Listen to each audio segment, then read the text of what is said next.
নমস্কার, সনাতন ধর্মকথা চ্যানেলে আপনাদের সবাইকে স্বাগত।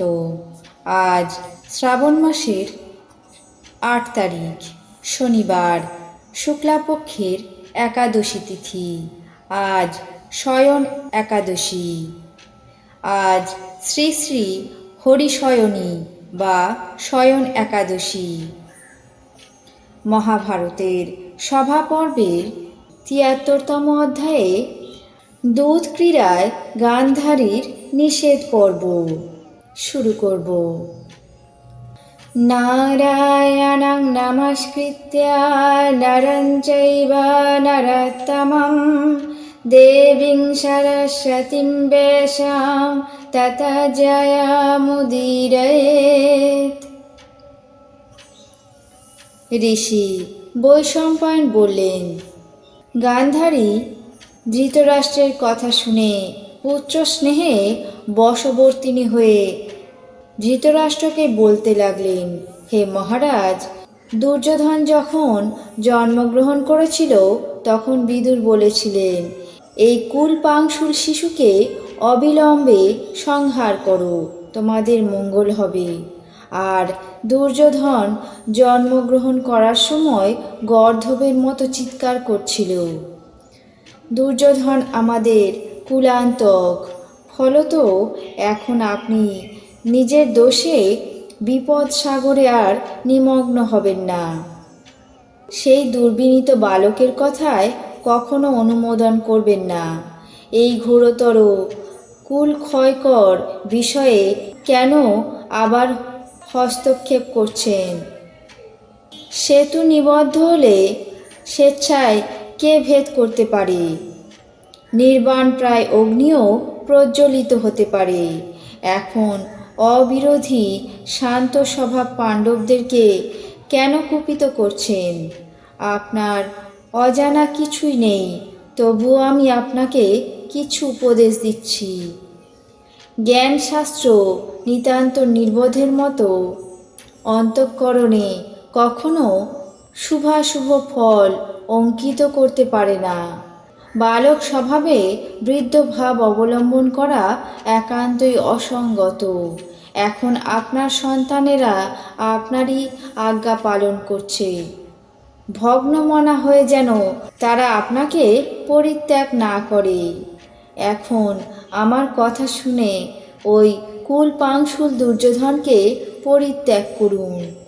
আপনি পুত্র বৎসলতাবশত সেই সময় বিদুরের কথাকে উপেক্ষা করেছিলেন। এখন তারাই কুলান্তক ফল উপস্থিত হয়েছে।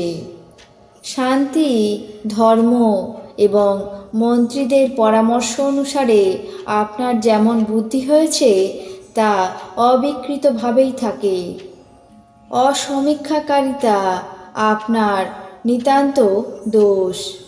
এখন দেখুন, ক্রূরহস্তে নিপাতিত হলে রাজলক্ষ্মীও ক্ষণধ্বংসিনী হয়, কিন্তু সকলের রাজশ্রী পুরুষ পরম্পরাক্রমে পুত্র পৌত্রগামিনী হয়ে থাকে। মহারাজ ধৃতরাষ্ট্র গান্ধারীর উপদেশ শুনে তাকে বললেন, গান্ধারী, যদি বংশ নাশ হয় তা নিবারণ করতে পারবো না, কিন্তু পুত্রেরা যেমন ইচ্ছা করেছে তার অন্যথা কখনোই হবে না। পাণ্ডবদের সঙ্গে পুনরায় তাদের দুধ ক্রীড়া করতে হবে। এদিকে দুর্যোধন ধৃতরাষ্ট্রের আজ্ঞা অনুসারে যুধিষ্ঠিরকে বলতে লাগলেন, হে ভ্রাতা যুধিষ্ঠির, এই সভার মধ্যে বহুবিধ লোকের সমাগম হয়েছে। এখন পিতা আদেশ করেছেন, এসো, পাশা নিক্ষেপ করে পুনরায় দুধ ক্রীড়া আরম্ভ করি। তখন যুধিষ্ঠির প্রত্যুত্তরে বললেন, লোকে দৈব বলে শুভাশুভ ফল ভোগ করে থাকে। অতএব যদি পুনরায় ক্রীড়ায় করতে হয়, ভালো, ভাগ্যে যা আছে কখনোই তার অন্যথা হবে না। আমি রাজা ধৃতরাষ্ট্রের নির্দেশ অনুসারে দুধ ক্রীড়ার আহ্বান পেয়েছি, সুতরাং এই পাশা খেলা ক্ষয়কর জেনেও সেই বিষয়ে কখনো পিছিয়ে যেতে পারি না। আজ মহাভারতের সভা পর্বের ৭৩তম অধ্যায়ে দুধ ক্রীড়ায় গান্ধারীর নিষেধ পর্ব এখানেই শেষ করছি। বাকি অংশ আগামী পর্বে পাঠ করে শোনাব। এখন জেনে নেব আজকের দিনের 12টি রাশির রাশিফল। মেষ, দুশ্চিন্তা বৃদ্ধি। বৃষ, বিলাসিতায় ব্যয়। মিথুন, প্রণয় আসক্তি। কর্কট, অপমানিত। সিংহ, শত্রুনাশ। কন্যা, চাকরির সুযোগ। তুলা, নিজ সংসর্গ। বৃশ্চিক, দালালিতে লাভ। ধনু, বাসনা পূরণ। মকর, ঔদ্ধত্যে ক্ষতি। কুম্ভ, হঠাৎ প্রাপ্তি। মীন, জলযানে বিপদ। এই ছিল আজকের দিনের 12টি রাশির রাশিফল। আপনাদের কেমন লাগলো তা অবশ্যই কমেন্ট বক্সে জানাবেন।